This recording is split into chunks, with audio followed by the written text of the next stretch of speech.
호세아서 11장 1절부터 12절까지의 말씀을 가지고 같이 하는 묵상 그리고 나눔의 시간을 갖겠습니다. 먼저 본문 말씀부터 같이 들어보겠습니다. 이스라엘이 어렸을 때 내가 사랑하여 내 아들을 애굽에서 불러냈거늘 선지자들이 그들을 부를수록 그들은 점점 멀리하고 바알들에게 제사하며 아로새긴 우상 앞에서 분향하였느니라. 그러나 내가 에브라임에게 걸음을 가르치고 내 팔로 안았음에도 내가 그들을 고치는 줄을 그들은 알지 못하였도다. 내가 사람의 줄 곧 사랑의 줄로 그들을 이끌었고 그들에게 대하여 그 목에서 멍에를 벗기는 자같이 되었으며 그들 앞에 먹을 것을 두었노라. 그들은 애굽 땅으로 되돌아가지 못하겠거늘 내게 돌아오기를 싫어하니 앗수르 사람이 그 임금이 될 것이라. 칼이 그들의 성읍들을 치며 빗장을 깨뜨려 없이 하리니 이는 그들의 계책으로 말미암음이니라. 내 백성이 끝끝내 내게서 물러가나니 비록 그들을 불러 위에 계신 이에게로 돌아오라 할지라도 일어나는 자가 하나도 없도다. 에브라임이여 내가 어찌 너를 놓겠느냐? 이스라엘이여 내가 어찌 너를 버리겠느냐? 내가 어찌 너를 아드마같이 놓겠느냐? 어찌 너를 스보임같이 두겠느냐? 내 마음이 내 속에서 돌이키어 나의 궁일이 온전히 불붙듯 하도다. 내가 나의 맹렬한 진노를 나타내지 아니하며 내가 다시는 에브라임을 멸하지 아니하리니 이는 내가 하나님이요 사람이 아님이라. 내 가운데 있는 거룩한 이니 진노함으로 내게 임하지 아니하리라. 그들은 사자처럼 소리를 내시는 여호와를 따를 것이다. 여호와께서 소리를 내시면 자손들이 서쪽에서부터 떨며 오되 그들은 애굽에서부터 새같이 아수르에서부터 비둘기같이 떨며 오리니 내가 그들을 그들의 집에 머물게 하리라. 나 여호와의 말이니라. 에브라임은 거짓으로 이스라엘 족속은 속임수로 나를 애워쌌고 유다는 하나님 곧 신실하시고 거룩하신 자에게 대하여 청함이 없도다. 호세아서 특징 중에 하나는 분위기가 급반전되는 것입니다. 즉 비난하다가도 곧바로 회복을 전해주고 있는 것입니다. 그만큼 북이스라엘을 향한 하나님의 마음은 복잡 미묘한 것입니다. 그들의 배반을 생각해보면 분명 심판을 해야겠지만서도 한편으로는 자식이기 때문에 어떻게든 그들을 구제해주고 싶은 마음이 있으신 것입니다. 그래서 오늘 본문의 2절과 3절 말씀을 읽어보면 2절 말씀에서는 우상숭배를 비난하고 있지만서도 3절 말씀에서는 하나님이 그들을 돌봐주셨음을 전해주고 있는 것입니다.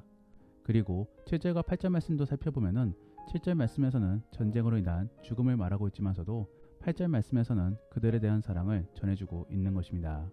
이처럼 하나님께서는 어느 정도의 어려움을 허락하시지만서도 결국 다시 회복시켜 주실 것임을 말씀해주고 있는 것입니다. 이러한 것이 바로 하나님의 은혜입니다. 하나님은 이렇게 자기를 배반하여도 또 회복시켜주고 싶은 그러한 마음이 있으신 것입니다.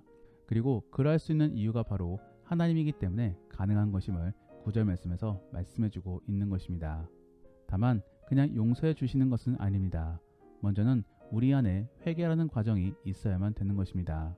그래야만 하나님께서는 그 회개에 따라 용서해 주시고 또 회복시켜 주시는 것입니다.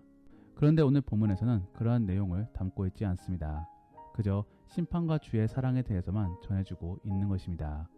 그러므로 저는 오늘 본문 말씀을 통하여 하나님의 은혜에 대하여 함께 생각해 보기를 원합니다.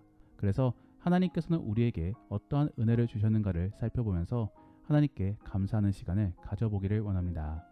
첫 번째로 하나님께서는 아무것도 아닌 우리를 불러주셨다라는 것입니다. 사실 우리는 그냥 피조물입니다. 아무것도 아닌 존재이며 자연재해 및 환경 속에서 쉽게 죽을 수 있는 그런 연약한 존재입니다. 더불어 영적으로도 죄로 인하여 결국 죽음으로 나아가고 있는 그런 어리석은 존재입니다. 하지만 하나님께서는 그러한 우리를 불러주셔서 주의 백성으로 삼아주셨습니다. 그리고 그를 통하여 우리는 구원을 얻어 천국에 갈 수 있는 것입니다. 오늘 본문에서도 그러한 은혜를 출애굽을 통하여 설명해주고 있습니다. 그래서 1절 말씀에 내가 너희를 애굽에서 불러냈다 라고 말씀해주고 있는 것입니다. 실제로 이스라엘은 400년 동안 애굽에서 종살이를 하였습니다. 그러므로 신음 속에서 기약 없는 고통을 경험했던 것입니다. 우리가 출애굽기 초반 말씀을 읽어보면 그들은 하나님께 구원을 구하지 않았습니다. 그저 신음하기만 하였습니다. 즉 구원의 통로가 굳이 보이지 않았던 것입니다. 그럼에도 하나님께서는 그들에게 모세를 보내주셨습니다. 그리고 10가지의 재앙을 통하여 결국 애굽이 그들을 놔줄 수 있게끔 만들어 주셨습니다. 마찬가지로 우리도 구원을 얻을 수 있는 것은 우리의 공로가 아닙니다. 온전히 하나님의 은혜입니다. 만일 우리가 잘한 점이 있어 이렇게 구원을 얻을 수 있다라고 한다면 우리는 그것을 은혜라고 표현할 수 없을 것입니다. 그저 우리의 업적에 따라 구원을 얻었기 때문에 그냥 당연한 것입니다. 하지만 우리가 그러한 구원을 얻는 과정에서는 결코 우리가 잘한 것이 없습니다. 그저 하나님 덕분인 것입니다. 그러면 우리가 구원을 얻는 과정을 잠시 떠올려 보겠습니다. 먼저 우리는 하나님의 택함을 얻습니다. 그러므로 우리는 하나님께 부름을 받는 것이고 또 우리는 그러한 부름에 따라 감동 및 복음에 대한 호기심을 통하여 교회에 가보게 되는 것입니다. 그리고 거기서 우리는 복음 및 말씀을 들음으로 주를 믿을 수 있게 되는 것입니다. 그래서 결국 구원을 얻게 되는 것입니다. 자, 그러면 이러한 과정 속에 우리는 주도적으로 한 것이 무엇이 있습니까? 하나도 없습니다. 모두 반응에 따라 움직인 것이며 결국 주도적으로 움직이신 분은 하나님이십니다. 그러므로 우리는 구원을 공짜로 얻은 것이지 임의로 잘하여 얻은 것은 아닌 것입니다. 그러면 어떠한 사람들은 예수님을 믿는 것이 우리의 의지로 이루어진 것이 아니냐고 물을 수 있습니다. 그러면서 우리의 공로를 얘기해 볼 수 있는 것입니다. 하지만 사실 우리가 예수님을 믿는 것은 우리의 의지로 믿었다라고 보기보다 말씀이 현상으로 인하여 납득했다라고 보는 것이 옳을 것입니다. 그러므로 모든 사람이 예수님을 믿을 수 있는 것은 아닌 것입니다. 오로지 택함받은 사람만이 구원을 얻을 수 있는 것입니다. 그러므로 만일 지식적으로 예수님을 알고 있고 또 신앙생활을 하고 있다라고 한다면 그러한 사람은 하나님께 간구해야 되는 것입니다. 그래서 하나님을 온전히 경험함으로 주를 믿을 수 있게 도와달라고 기도해야 되는 것입니다. 반대로 지식 및 경험을 통하여 하나님을 알고 믿는 사람은 이제 주께 감사하면 되는 것입니다. 그리고 이제는 그러한 구원은 절대로 빼앗기지 않기 때문에 평생을 주님과 동행하며 살아가게 되는 것입니다. 그리고 그러면서 저 천국까지도 함께 가게 되는 것입니다. 우리는 구원론에 대하여 바르게 이해해야 됩니다. 그래서 하나님이 우리에게 주신 은혜를 잘 기억하며 주께 감사해야 되는 것입니다. 정말로 그러한 지혜를 통하여 주 안에서 구원을 누릴 수 있기를 원합니다. 두 번째로 하나님께서 우리에게 주시는 은혜는 정죄가 아닌 징계를 주신다라는 것입니다. 우리는 구원을 얻었음에도 불구하고 옛 습성을 버리지 못해 죄를 저지릅니다. 그리고 하나님을 실망케 만드는 것이지요. 그러한 내용이 2절 말씀 이하에 전해지고 있습니다. 그래서 하나님께서는 그들을 심판하실 것임을 말씀해주고 있는 것입니다. 다만 여기서 전하는 심판은 우리가 흔히 알고 있는 완전한 심판이 아닙니다. 우리를 돌아오게 하기 위한 징계적인 심판인 것입니다. 그러므로 5절 말씀에 결국 아수르의 종이 될 것이라고 말씀해주고 있지만서도 9절 말씀에서는 끝끝내 다시는 그러한 심판이 임하지 않을 것이라고 말씀해주고 있는 것입니다. 그러면 도대체 이 말씀들은 어떠한 의미를 갖고 있는 것입니까? 분명히 죄악에 대하여 하나님께서는 어려움을 허락하실 것입니다. 그래서 노예로 다시 끌려가게 만드실 것입니다. 하지만 그 이후로는 다시 회복시켜 주실 것입니다. 그리고 더 이상 똑같은 심판을 허락하지 않으실 것입니다. 결국 징계는 있지만서도 정죄는 없는 것입니다. 그러면 징계와 정죄의 차이는 무엇입니까? 징계는 분명 고통은 있지만서도 그 다음에는 패자부활전이 있습니다. 즉 다시 회복될 여지가 있는 것입니다. 하지만 정죄는 확정의 의미를 갖습니다. 즉 선언 속에서 영원히 고통의 방향으로 나아가게 되는 것입니다. 처음에는 고통이 적을지는 모릅니다. 결국에 끝으로 가면 끝으로 갈수록 무한한 고통이 기다려지고 있는 것입니다. 그렇기 때문에 징계보다도 정죄가 더 무서운 것입니다. 그리고 하나님께서는 우리에게 징계를 통하여 어려움을 허락하시지만서도 결국 회복을 시켜주실 것임을 말씀해주고 있는 것입니다.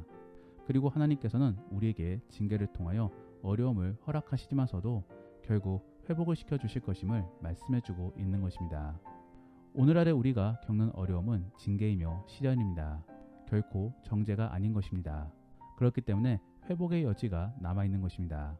그러므로 우리는 지금의 어려움에서 좌절하기보다 회복을 기대해야 되는 것입니다. 그리고 정말로 우리가 주의 뜻대로 성장하게 되면은 그때 우리는 회복되어지게 될 것입니다.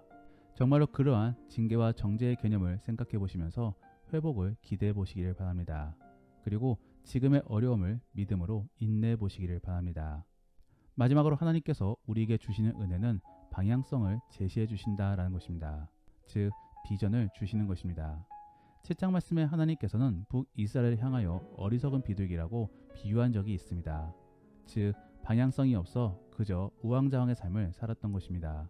그렇기 때문에 그들은 결국 죽음으로 치닫았던 것입니다. 그런데 오늘 본문에서는 하나님이 불러주신다라고 전해주고 있습니다. 그리고 그러한 부름에 따라 주의 백성들은 쫓아오게 될 것이라고 전해주고 있는 것입니다. 그러므로 10절 말씀에 하나님께서는 사자와 같이 부르짖을 것이고 또 여기에 새들은 방향성을 잡아 사자에게로 날아갈 것임을 말씀해주고 있는 것입니다. 더불어 여기에서 전하는 새가 바로 7장 말씀의 어리석은 비둘기였던 것입니다. 오늘 아래 우리는 방향이 없어 우왕좌왕하며 살아갑니다. 도대체 무엇에 우선순위를 두고 또 무엇에 최선을 다해야 될지를 잘 모르는 것입니다. 더불어 어떠한 사람들은 그러한 방향성이 없기 때문에 대충 살아갑니다. 그러다가 결국 영원한 죽음으로 향하게 되는 것입니다. 그래서 하나님께서는 부르짖습니다. 그리고 거기에 대해 우리들은 경외함으로 따르게 되는 것입니다. 오늘 본문에서는 새들이 떨면서 사자에게로 날아간다라고 전해주고 있습니다.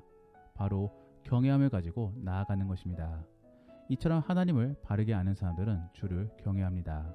왜냐하면 하나님은 우리와 격이 다르기 때문입니다. 그런데 그럼에도 불구하고 우리에게 손을 내밀어 주시니 그 은혜가 너무나 감사한 것입니다.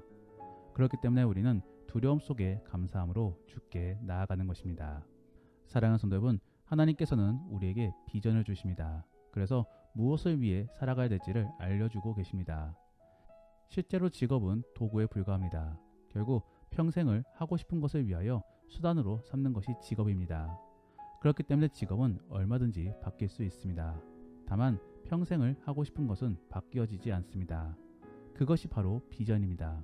하나님께서는 우리에게 그러한 비전을 주심으로 삶의 방향을 그리고 어쩌면 삶의 활력소를 주시는 것입니다. 그러므로 그러한 주의 비전을 받음으로 나아갈 방향 그리고 그 방향으로 나아가기 위한 계획들을 세워보시기를 바랍니다. 더불어 희망을 가져보시기를 바랍니다. 그러면서 그러한 비전 아래 열심을 다하며 보람을 얻으시기를 바랍니다. 말씀을 정리합니다. 하나님께서는 아무것도 아닌 우리들에게 은혜를 주셨습니다. 그러한 은혜에서 첫 번째는 정말로 보잘것없는 우리를 택하여 주셨다라는 것입니다.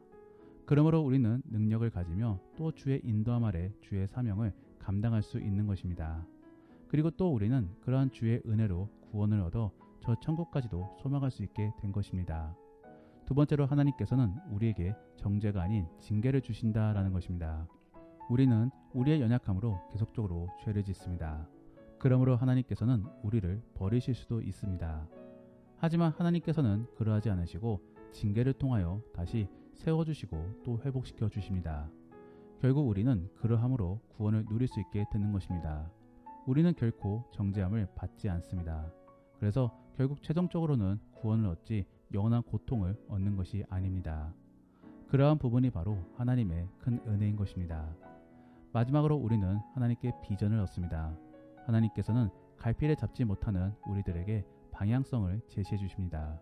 그래서 우리는 지금 무엇을 해야 될지를 알고 또 그것을 위하여 힘을 낼 수 있게 되는 것입니다. 하나님께서는 그러한 비전을 발견하게 하시기 위하여 우리에게 지혜를 주셨습니다. 그리고 성령의 도우심으로 상황을 분별할 수 있게끔 도와주셨습니다.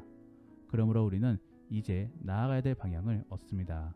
더불어 그 방향을 위한 수단을 찾게 됩니다. 정말로 그러한 하나님의 은혜 속에서 방향 있는 삶을 살아갈 수 있기를 바랍니다. 그러면 오늘 들은 설교를 생각해 보시며 다시 한 번 더 오늘 본문의 말씀을 들어보시겠습니다. 이스라엘이 어렸을 때 내가 사랑하여 내 아들을 애굽에서 불러냈거늘 선지자들이 그들을 부를수록 그들은 점점 멀리하고 바알들에게 제사하며 아로새긴 우상 앞에서 분향하였느니라. 그러나 내가 에브라임에게 걸음을 가르치고 내 팔로 안았음에도 내가 그들을 고치는 줄을 그들은 알지 못하였도다. 내가 사람의 줄 곧 사랑의 줄로 그들을 이끌었고 그들에게 대하여 그 목에서 멍에를 벗기는 자같이 되었으며 그들 앞에 먹을 것을 두었노라. 그들은 애굽 땅으로 되돌아가지 못하겠거늘 내게 돌아오기를 싫어하니 아수르 사람이 그 임금이 될 것이라. 칼이 그들의 성읍들을 치며 빗장을 깨뜨려 없이 하리니 이는 그들의 계책으로 말미암음이니라. 내 백성이 끝끝내 내게서 물러가나니 비록 그들을 불러 위에 계신 이에게로 돌아오라 할지라도 일어나는 자가 하나도 없도다. 에브라임이여, 내가 어찌 너를 놓겠느냐? 이스라엘이여, 내가 어찌 너를 버리겠느냐? 내가 어찌 너를 아드마같이 놓겠느냐? 어찌 너를 스보임같이 두겠느냐? 내 마음이 내 속에서 돌이키어 나의 궁일이 온전히 불붙듯 하도다. 내가 나의 맹렬한 진노를 나타내지 아니하며 내가 다시는 에브라임을 멸하지 아니하리니 이는 내가 하나님이요 사람이 아님이라. 내 가운데 있는 거룩한 이니 진노함으로 내게 임하지 아니하리라. 그들은 사자처럼 소리를 내시는 여호와를 따를 것이라. 여호와께서 소리를 내시면 자손들이 서쪽에서부터 떨며 오되 그들은 애굽에서부터 새같이 아수르에서부터 비둘기같이 떨며 오리니 내가 그들을 그들의 집에 머물게 하리라.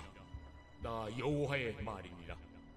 에브라임은 거짓으로 이스라엘 족속은 속임수로 나를 애워쌌고 유다는 하나님 곧 신실하시고 거룩하신 자에게 대하여 청함이 없도다. 우리가 오늘 말씀을 통해 실천해보기 원하는 생활 숙제는 하나님 은혜를 떠올려 보시며 감사헌금을 준비해 보시기를 바랍니다. 나는 하나님께 어떠한 은혜를 받았는가를 생각해 보시며 적어 보시고 마음이 갖는 만큼의 1,000원이든 그 이상이든 간에 부담이 없는 선에서 감사헌금을 준비해 보시기를 바랍니다. 더불어 오늘 들은 말씀을 가지고 믿음의 나눔이나 가정 예배를 드릴 때 나누기 원하는 것은 징계와 정죄에 대하여 비교해 보시며 나누어 보시기를 바랍니다. 그리스도인은 분명 징계를 받았거나 혹은 받고 있을 것입니다. 그러므로 고통스러울 수 있는 것입니다. 그래도 징계와 정죄 속에서 징계의 은혜에 대하여 한번 나눠 보시기를 바랍니다. 우리가 오늘 말씀을 통해 함께 기도하기 원하는 것은 하나님, 우리가 주의 은혜를 많이 잊고 삽니다. 우리에게 지혜를 주시어 주의 은혜를 떠올릴 수 있게 하시며 감사함 속에 살아갈 수 있게 도와주옵소서. 그리고 징계 및 비전의 개념을 명확히 알므로 삶 속에서 흔들리지 않게 도와주시고 주가 이끄시는 대로 희망 속에서 살아갈 수 있게 도와달라고 함께 기도하겠습니다. 그러면 이제 오늘 본문 말씀을 가지고 치열하게 하루를 살아갈 수 있기를 바랍니다. 주 안에서 승리하시고 복된 하루가 될 수 있기를 예수님의 이름으로 축복합니다.